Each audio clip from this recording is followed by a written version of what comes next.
Welcome to the Align Life podcast by yours truly, Dr. Tiffany. How about we get out that magnifying glass and look at every part of your life, the awesome, the suck, and everything in between. There's so much beauty in you. Stop being afraid of what isn't good enough and let's double down on what is together. It's about your truth and your life, aligned.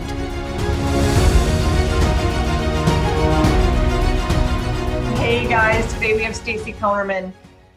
This is a topic I love talking about. It's all about the athlete's mindset and performance. So not only performance, but what makes them successful. Success obviously being in their definition, not yours, not the parents. She speaks from the athlete's point of view, from the lens she looks through is all about how they think and how they feel. And when they're up against a barrier, how to help them move through it.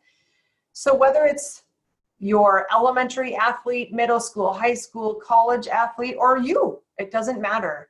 These are going to be tangible things that you can take, whether you're the parent watching your kids or it's for you. You're the athlete listening to this. This is going to be hugely beneficial. Thanks for listening as always, and here she is. Hey guys, today I have Miss Stacy Counterman. Hi, Stace. Hello. Okay, I'm going to give a little bit of background, but I might completely botch it because you went to like 10 years of school. It never ends. It never ends. Okay, so I was referred to Stacy by my daughter, Callan, which if many of you have listened to the podcast between her and I, she talked a lot about sports, she's talked a ton about mindset with everything that she does. And she's talked a lot about her ACL injury and getting back, well, basically what she lost in high school, quote, lost, I say that, and now getting back to performance and how much she learned through that. So in that process of her getting back, she met Stacy, who is doing her practicum in sports psychology at MSUM. Correct? Did I get that right? Wrong school. Oh, yeah, Virginia. Also wrong school. Oh my God, look at this. I think I told you, it gets confusing. So I'm going to school through the University of Western States, which is an online program. Oh, got it. But you're seeing people at MSUM because you live in Fargo. Yes, and with my MSUM connection. Got it. Okay. She did her undergrad at MSUM. Like, whoa. So she did her undergrad. She went to Virginia to do her athletic training, the master's there. She worked with the high school team for 3 years and realized that she wanted more than the science of the profession, of the human, of the athlete. And that's when she started putting together that, how can I see this athlete as a whole? How can I help them as a whole and have enough time to actually help them in their life more than just taping an ankle and treating an injury in 5 minutes, right? Did I nail it? Nailed it. Nailed it. So now, now we get to talk about the mindset of an athlete, how to, if any athletes are listening, any parents are listening, it will be for everybody. I even think of, us adult athletes that still try to be athletic. Absolutely. Mm-hmm. If we don't have a why, the how will never work. So kind of like before we started recording, she mentioned like why, what is the motivation for doing what we do? And I would say that's, like in life, but we're going to talk about it in terms of sports, athletic performance, and mindset now. Really getting down to why does this kid want to play a college sport, or why did you choose to go out for the high school volleyball team? So we're going to dig into the why, or creating your motivation, right? Mm-hmm. I mean, we could get totally off track, but what confidence, self-esteem, self-worth means in sports. In Craig and I have coached our kids and their teams, not only our kids on those teams, but have coached since, it's been 15 years now. And so I, with chiropractic, have seen what happens when a kid is successful on a field or a court, and how that translates into life. It is like amazing Exactly. when that kid starts to believe in themselves, right? And you do one thing and you can help them, whether it's their mindset or whether they're connecting that to their body, be better as a human. So I totally understand why you're so lit up to do this work. And then really focusing on what they can control to have success in whatever way they need to have success. Did I miss anything in this first part as to what we're supposed to talk about? It's a lot, right? I don't think so. I think you nailed everything that we already talked about. So okay, so yeah. now you get to talk. Wherever you want to start. I mean, I started with the motivation, but like you talked very beautifully about why that is the foundation to helping a kid and for a kid to help themselves. So do you want to speak on that? And then we'll just roll. Sure. Yeah. Well, yeah, like I mentioned before, I think the way I approach any work with any athlete, or really, I mean, like you said too, it applies to life. It applies to me and why I chose to go this route, or route, as my husband would correct me. But no, that's a weird word. He is not from the Midwest. But I just have this, this foundation of, if we can truly understand our why, we can overcome just about any how or what, whether that is an injury or a global pandemic. If we understand ourselves enough to understand why we want to play, why we want to go to college and play our sport, that can take us anywhere, regarding, whether that's moving forward with mental skills or getting past an injury. I just think it's super important. And that main foundation is understanding your true motivation to play. Mm-hmm. So how does a kid figure that out? Or how does it help the kid figure that out? So, I mean, the way I do it is I'll take an athlete through, what does motivation even mean? And what are, there's things called internal motivations and there's external motivations, and understanding the difference between the two can help, because when we talk about external motivation, we're talking about things that are outside of ourselves. So that can be, we're playing soccer because our parents made us. Initially, we play soccer to win a trophy. I'm running this race because I want that t-shirt and that medal at the end. So while those things are good, they're not going to be as sustainable, right? What is truly sustainable is that internal motivation, what gets us deep inside that keeps us going. And that can be, anything from, your parents might have made you go out for soccer when you were 5 years old, but you realize you get to be with your friends. You get to mess around, have fun, but also learn this cool new skill, this new sport. And that's what's going to keep you going when, you're 16 and you tear your ACL, and you're questioning, well, why did I even play soccer to begin with? So that's a great way to get started. Totally. Okay. So are there other steps to that part, like figuring out that motivation, the internal and external, or is it like from a parent standpoint? So I think of how many ebbs and flows, as working with this many kids, they go through. So puberty, they go through, their body is different. It's freaking weird. A girl has boobs now and she's got hips and she can't move as well as she did when she was 14. So now she's thinking like, I'm not really as good as I was. Talk about internal, external motivation, right? Because maybe you are used to winning all the time. You are used to being the fastest. You are used to being the most successful on the team. And now life happens, stress happens, trauma happens, puberty happens. Maybe your friends change and all of a sudden you're on this team and you don't have friends. So what was internally motivating is not anymore. Like, how do you suggest we can pivot with our kids? And then when they get older, they can pivot themselves, right? It's like, I believe sports is all about learning massive foundational skills for life. It will teach them all the way through. So life sucks sometimes. Totally. So how do we help them? How do we give them the skills when things go to hell in a handbag? How can we pivot? And now how can we see the new why? That's awesome. Yeah, loaded question, right?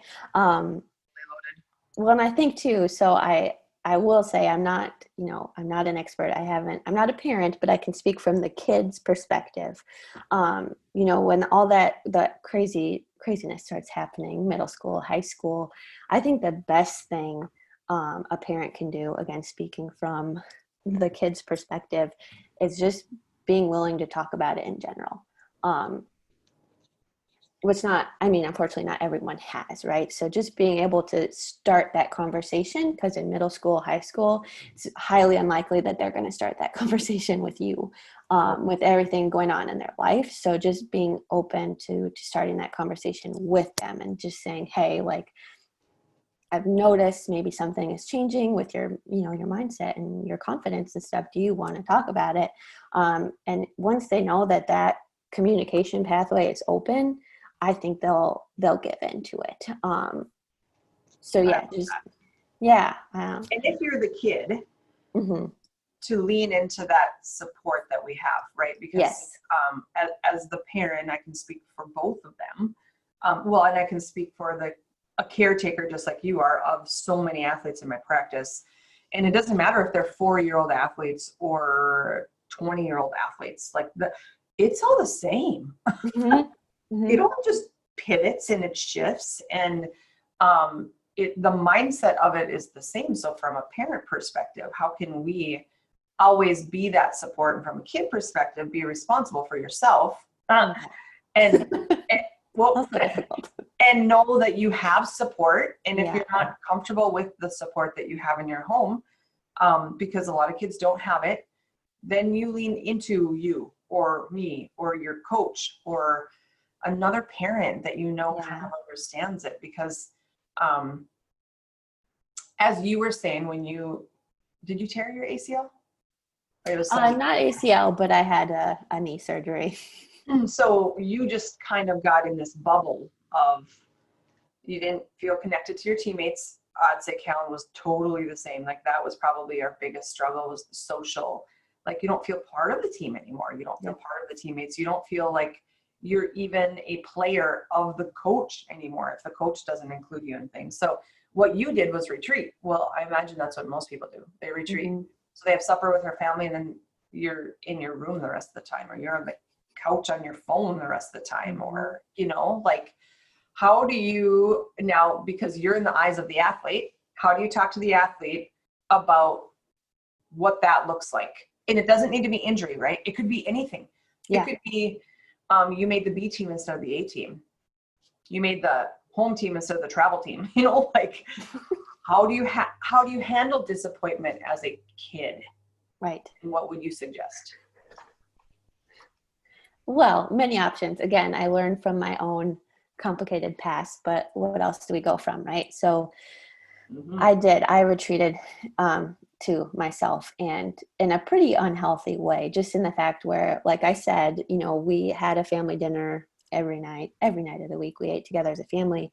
I was quiet. I'm typically a more quiet person to begin with, but during that time, not only was I injured, but my older sister had gone off to college. So I truly felt like I had just no one. So we'd eat, I'd go to my room, and it would be homework, whatever. This was probably right before I even had a cell phone. So that wasn't an option. But, learning from that and looking back now, even if it is you're uncomfortable with talking to a parent, lean into whoever you have. I wish I would have leaned more into the teammates that I had. My coaches were amazing. They invited me to practice. I could shag balls. I could do anything that physically, my doctor said I could do. I kept the book. So I still was involved in that way, which I also highly suggest. Be as involved as you can. If you truly love your sport, stay involved. But my issue was I just didn't talk to anybody.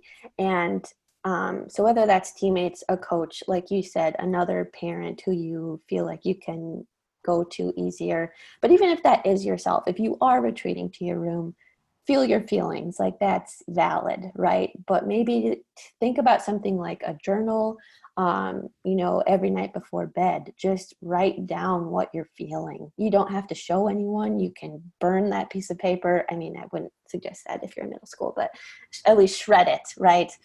No one's going to see it, but at least get those feelings out somehow, because that release will feel better than you can imagine. And then you can at least have more bandwidth in your mind to think about more productive things. Mm-hmm. Love it. Increase your bandwidth. And, 14, 16, 17 doesn't think that's even a thing, right? I mean, don't say that to your kids. Don't say, let's increase your bandwidth. But I mean, and I always just talk about how to stay in tune with your kids when they're showing some of those signs of frustration, disappointment, depression, retreat, when their eating habits change, when their friends change, when their sleeping habits change. They're either sleeping all the time or they're never sleeping and they're edgy. And those are all those signs, right? Like, as you know, in the psychology world, those are all the red flag signs that your athlete is struggling in some way. And at that age, I mean, high school, let's just say high school, college, our circle of influence is everything, right? I mean, that's our team is our family. And so if the team doesn't feel right and your people don't feel like your people anymore, it's definitely a massive hole in your heart. So true. Yeah. Perfect words, literally. Yeah. Yeah. Okay. So let's talk about confidence, because this is super interesting. And you can touch on this too, but in her practicum work, she kind of stated that 75 to 80% of the kids said one of the reasons they want to continue playing is to be more confident in what they're doing. Correct? Did I say that right? Mm-hmm. Oh my gosh. I just think that's so awesome for them to quantify it, you know? So can we talk about confidence, self-esteem, self-worth, in your experience, how it shows up, and then how to make sure we continue to stay confident, be more confident, and some tactical tools they can take? Yeah. Oh gosh. I have so many thoughts in my head. I know, spit them up. So majority of the athletes I've been working with are, these new college freshmen who maybe already have one season under their belt, or they're going into their freshman season. Well, they would have now. Yes. So it's always this kind of theme that I found, that they want to be more confident. And I think the main part about confidence, again, like most mental skills, it looks different for every single individual. So I think what happens is these college freshmen come in and they think, okay, I'm the youngest. I have to prove myself. I have to be, a starter on this team, and we have to win the NCAA national championship. Right. And if I don't do that, I fail. Some form of that, right? And that's what I've been finding is a consistent theme is I have to, make my role known, and I have to prove that I'm here for a reason. First of all, you are there for a reason, right? Especially at the collegiate level, you were most likely chosen for that team. And even if you're a walk-on, someone had to approve that decision. So you are there for a reason. And if that right there doesn't give you confidence, then, well, it should. But yeah, so that's like the first thing that I've noticed is that they don't truly believe that they're there for a reason. And it's just like, someone chose you, someone accepted you, and someone said yes. So if anything, remember that. And then what I try to do is, again, kind of break that, NCAA national championship, just break that down. Go back to your motivation. Why do you play soccer? I know I keep going to soccer, but that's the thing, right? Whatever sport, right? Why do you play that sport? And what about that sport makes you feel good, right? So whether that's just being with your friends, all right, so take that, be with your friends, feel confident in that, get to know your teammates, get to know your coaches, make those relationships. And I think right there, that gives you confidence too, because you find your place on your team. Mm-hmm. And just that again kind of gives you a little bit more willingness to keep going. Yep. What if doing those things doesn't work? So then that's when I usually go into, okay, how can we break this down? And this is where goal setting comes in. And I know everyone talks about goal setting, and it's just this, okay, yeah, I've heard about goal setting, yada, yada. I want to be a starter by the end of the season, blah, blah, blah. But the more important thing that I do with goal setting is, again, breaking that down into, okay, so you really want to be a starter. That's great. What can you do weekly? What can you do daily to help you improve to get to that point? Mm-hmm. So whether that, and that can literally be anything, whether that's nutrition, whether that's, giving your best at every lift, setting smaller goals are easier to achieve, right? So you want to eat vegetables 3 times a week for 3 of your dinners. That's a pretty easy goal, right? If you have access to the vegetables, I guess. But so at the end of the week, when you've had your 3 servings of vegetables, that's a success. Mm-hmm. So the more successes you can keep building, the more confidence you'll build as a result. Totally. Bite-sized chunks, right? Yes, bite-sized chunks. It's so boring. It literally is so boring. Bite-sized chunks. I mean, that's the bigness of the challenge. Mm-hmm. Is that bite size is not fun. It's not rewarding. And so then how do you shift the mindset that it is, and it works, because what was the quote? We underestimate what we can do in a year. We overestimate what we can do in a day. That's awesome. So if we break it down into a 90-day goal chunk, we totally have our to-do list 20 long for the day, but we don't have a 20 long list for the 90 days. Yeah. So where do we want to get? How does that day look? So that, like you said, now we can build confidence. Now we can not only build confidence in the results of doing it, but it's the discipline and the commitment. And so many people start fast, right? And then don't follow through. We don't finish. So now we get this big honking to-do list, and at the end of the week, we did nothing. Exactly. Yep. Right. So chunk it down into things that you think are totally unreasonable that I should have this on my goal list. Eat 3 vegetables a week. Right? Something that simple, something that boring. But when you do it, you feel good. Because you're like, heck yeah, I set a goal and I did it, and I can do it again. Yes. And now acknowledge yourself for doing a good job instead of like, oh, I could have done more. Right? Yes. That's exactly where we go. Is, well, why didn't I set it a little bit higher then? No. I always talk about goal setting, about taking the emotion out of it. So having that, like you said, creating your plan, and then it's just a check. I mean, I either did it or I didn't do it. Yes, celebrate, fine. But don't get so stuck on like, oh my gosh, why didn't I do it? And everything that goes around with the emotional part of goal setting, because the emotion is what our why is. It's what's leading us to that next layer.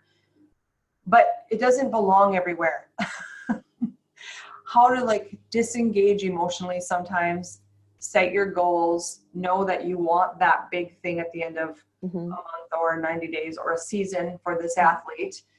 And now we cannot be emotional about it. We don't have to be all over the board on good, bad, I did it or I didn't. Yeah, but that's a great point. Yeah, and then how to pivot, right? Right. Especially in sport, because everything changes and you might get injured tomorrow. So you're going to have to adjust. So when it comes to goal setting, if you can just be able to, accept what happens, but then, okay, let's, like you said, pivot. And what can I do next? Yep. I love it. I like that. Okay. So how about the some of what you said in the beginning was figuring out what we can control. Yeah. And I think that is so huge in the, I work with a lot of people that struggle with anxiety. And whether it's performance anxiety in a sport or on a test or in a speech, right? I mean, anything that we're now focused on external motivation, just like you said, instead of internal. How do we get there? How do we, what process do you suggest people go through to get to the point that they know what they can control, which is only them, right? God, you ask good questions. My wheels are just like turning this entire time.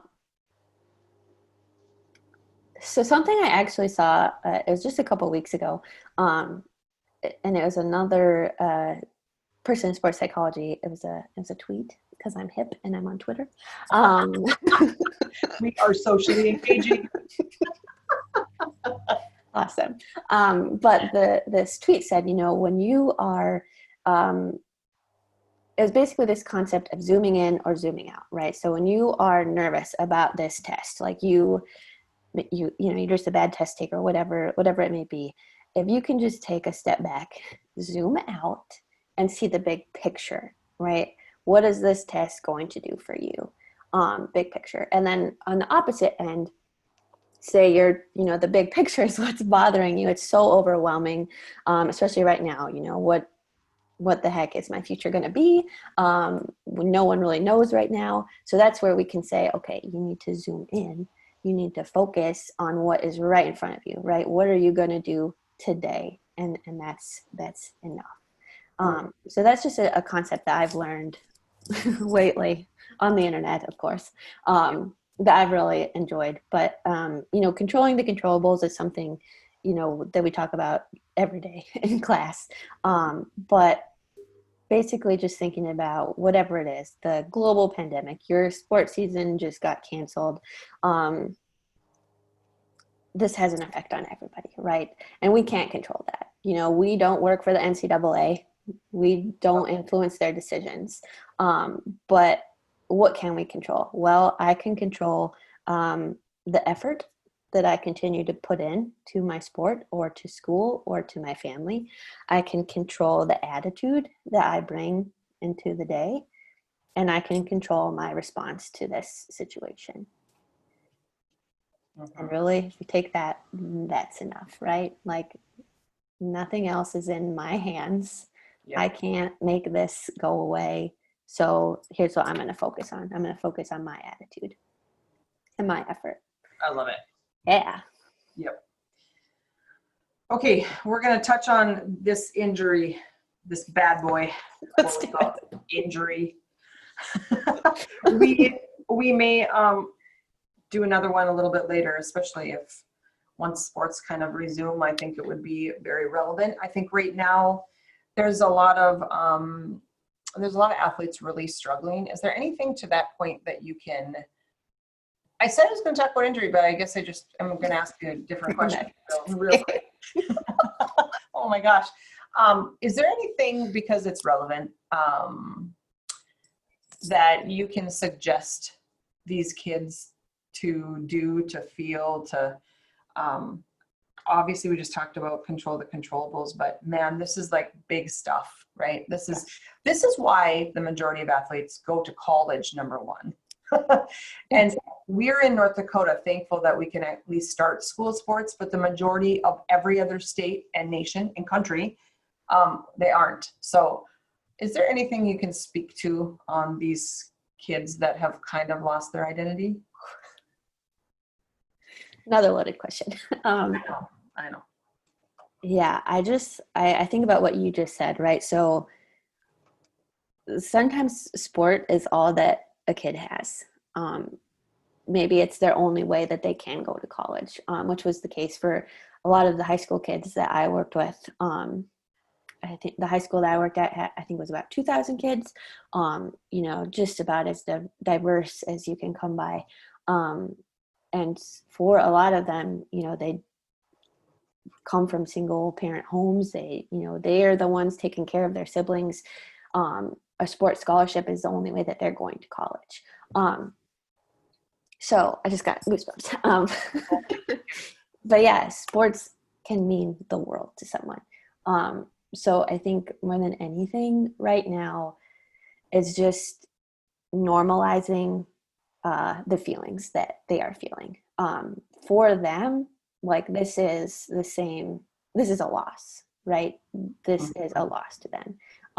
Comparable to, losing a loved one. This was their life. This was their chance. Especially for, even seniors, I think about a lot.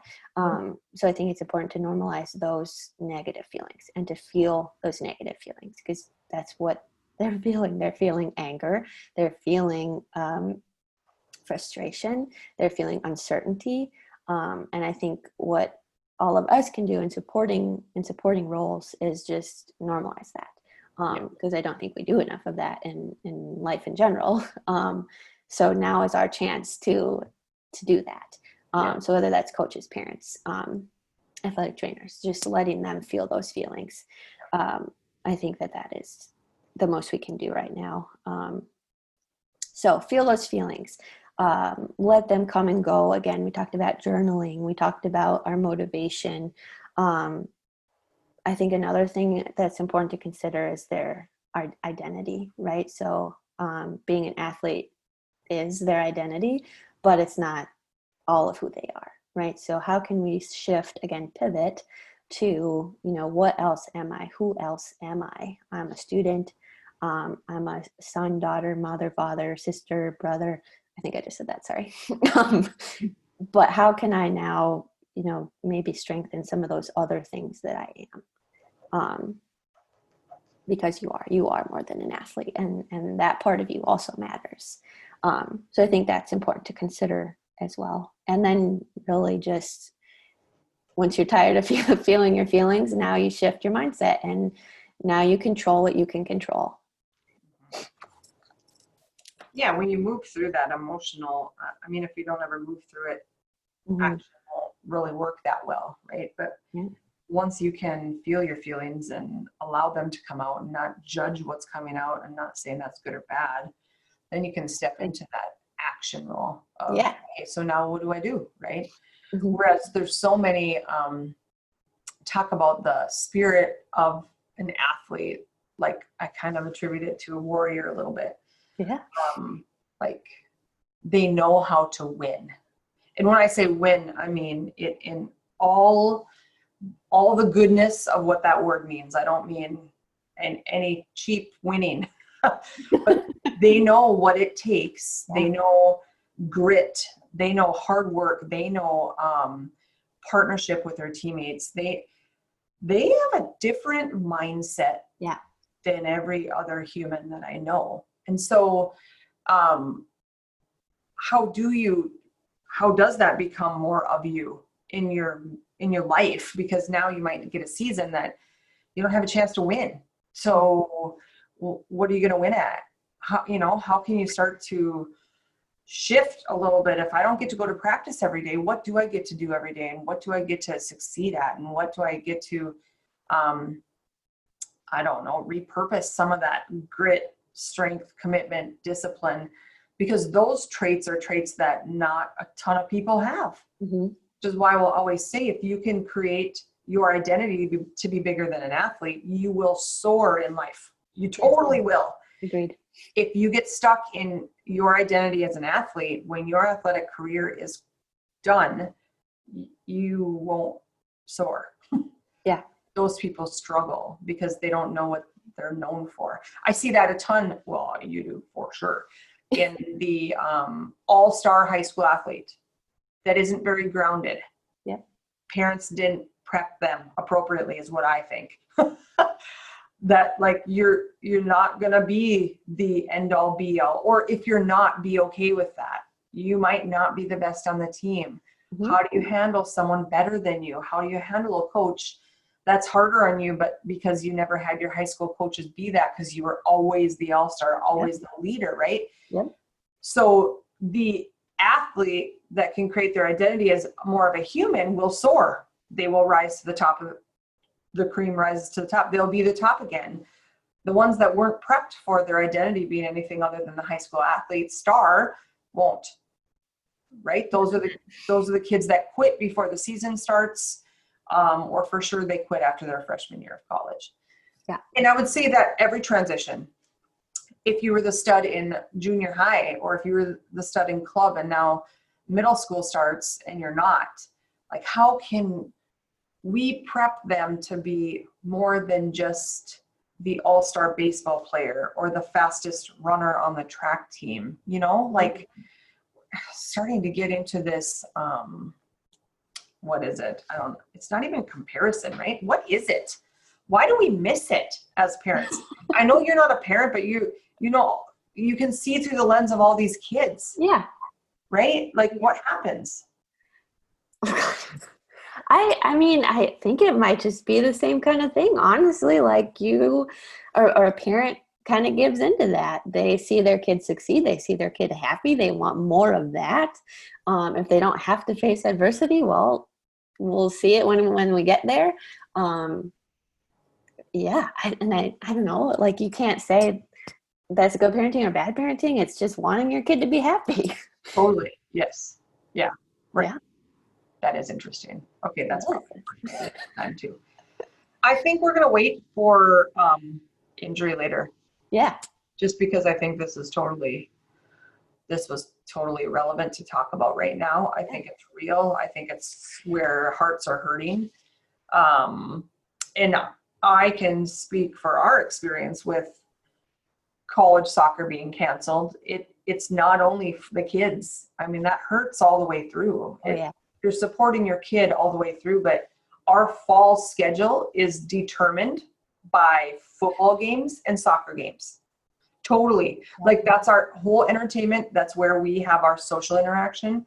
That's how we schedule our work around. Like, okay, well, this long trip, we need to leave on Thursday for the Friday, Sunday game, right? Yeah. So it is everybody. And I think that's maybe where, as parents, we are struggling a little bit when not only you're seeing your kids struggle, but we are.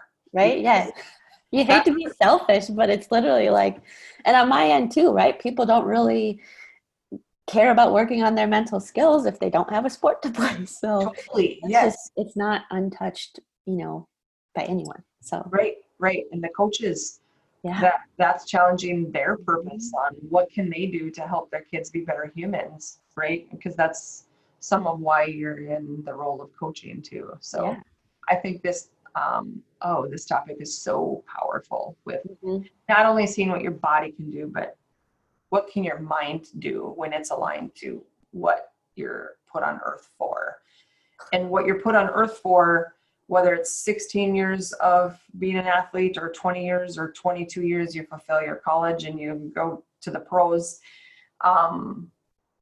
How can you get those to align and to expand so that you become better as a human?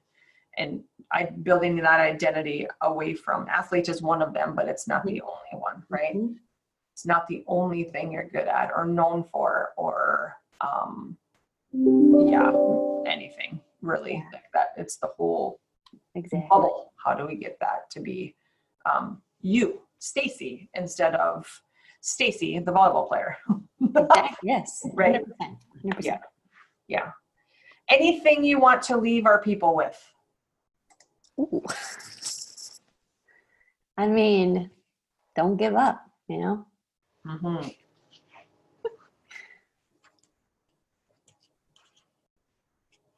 What does give up look like? Oh man. Well, I mean, again, I think that's different for everybody.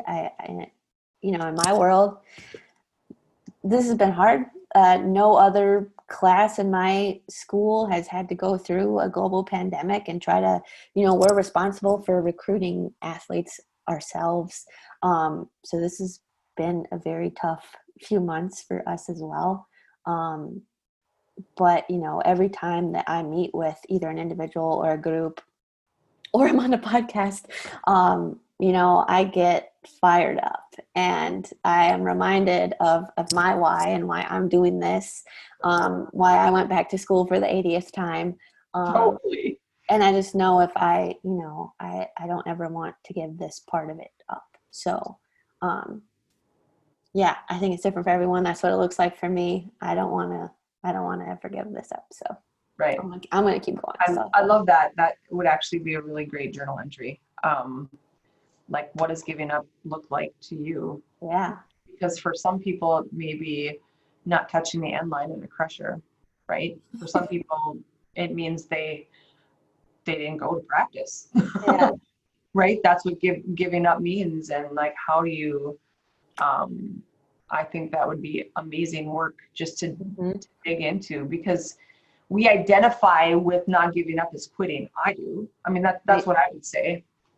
Never give up when you're tired. You just stop. You just quit. You just, but what that looks like for person A is totally different than person B. So we can't ever compare what person A does, because we don't know their story. We don't know what their reason for doing it is, what their motivation is. And we don't know what quit means to them or giving up. So, yeah. Thank you.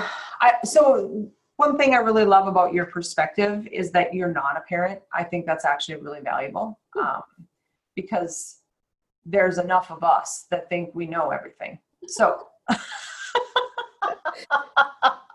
and this is not about that. This is about the kid. It's about seeing through the lens of a kid. And for parents listening, it's about how can we see our kid and how can we help them be a better human, a better athlete, a better friend, a better everything that they want for themselves, not what we want, because we think we know everything and we think we know it about them, which we probably have no clue because we haven't asked them because we're busy. Totally, for real. Right? Yeah, you gotta be open and ask And when they get to be self-sufficient, we're not interacting like we were when they were 12 or 8, and the interaction it becomes very intentional, not scattered. So when you feel like your kid is retreating, or he's super high or super low, or friends are changing or things are happening, like that's that time to be present and intentional and realize that your kid is shifting. So what I love about you is you're seeing it from the eyes of the athlete, and that will help all of us who don't see it through the eyes of an athlete. We see it through our lens of our child and how we want them to be, not necessarily how they are. And once we can get there, we can actually help them create their roadmap, right? Help them create that foundation and values and all the things that help them be their best. So that's awesome. So thank you. I want to get on again, and I want to dig into injury because it's relevant for me. It's relevant for everybody. It's definitely relevant for you and your story, and then who you've worked with, and some of those things as to how to get a kid back on the court, the field, the track. Bread and butter. Totally. And so many people told Kellen, you will be better for this. And it was the most irritating thing anyone said, right? At the time. And now she totally owns it. Like, I am better because of that. So now how can I help more people see that, that annoying statement, you will be better because of this. You'll be so much stronger. Yeah, no, in such a different way, not stronger physically. Yes. I mean, yes, but that's not what it was meant for, right? I mean, those lessons come in so many different ways. So I appreciate your willingness to share stories and share the lens of those kids, because I think from a parent, we need perspective, and from a kid, they need to know that they're normal and that the majority of people feel like this. So how can you just be responsible for yourself, put your blinders on a little bit, focus on what you can control, and then go kick butt. So thank you. I love it. I appreciate you. Well, thank you. I love being here. So.